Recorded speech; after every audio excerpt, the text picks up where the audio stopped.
A typical recipe in baking includes various terms such as mise en place, line, sift, whisk, beat, cube, and so on. It's important to know what these terms mean and follow them for better understanding of the process of baking and for better results. In this video, let's go through a few terms. More videos follow. Most recipes begin with the term mise en place. It means you measure out or weigh out all the ingredients needed for your recipe and line them up on your counter like I do in my videos. So how does this help when you're not being filmed? The advantage here is the chances of missing out on any particular ingredient or going wrong with the weights and measures of any ingredient is almost nil. You won't be halfway through that mixing process only to realize that you have lesser cocoa than what you need for that chocolate cake, or you'll not dump 4 eggs in the place of 2 needed for that particular recipe. It also helps you focus better on the rest of the process, making baking less of a hassle and also gives you better results.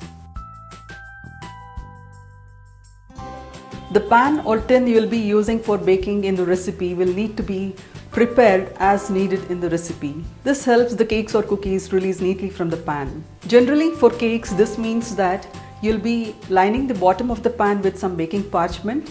You'll be greasing and dusting the sides of the pan with some grease and flour. Sometimes you may also need to cover the sides with baking parchment. A brownie recipe normally needs you to cover or line the tin on all 4 sides with either baking parchment or aluminum foil and then grease it lightly. A recipe for bread normally needs you to grease the tin thoroughly.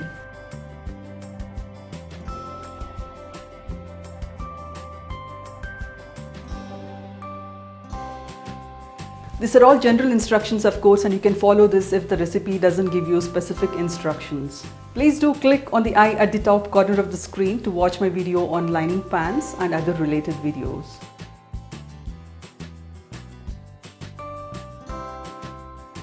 Butter. This is also a way of preparing your pan. This means that you coat your baking tin with some butter or grease, either generously or lightly as directed in the recipe.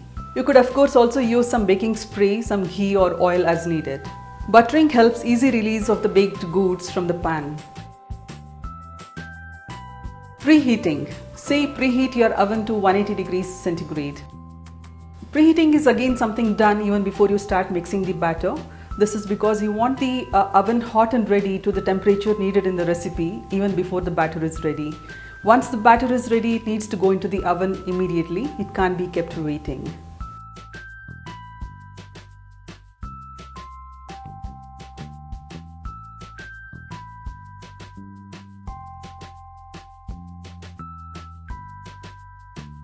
Sift. Dry ingredients like flour, baking powder, spices are normally sifted together in the recipe. This helps aerate the mixture. Another thing it does is disperse the baking powder or the baking soda and salt evenly in the batter. If you do not sift properly, your cakes may have large holes in it. You do not want that, of course. Whisk. Sometimes the recipe mentions whisk together all the dry ingredients in the recipe. This is typically done in muffins, crackers and the kind. You simply put all the dry ingredients in a bowl and whisk them using a whisk. But I always prefer to sift together the dry ingredients in place of whisking them together.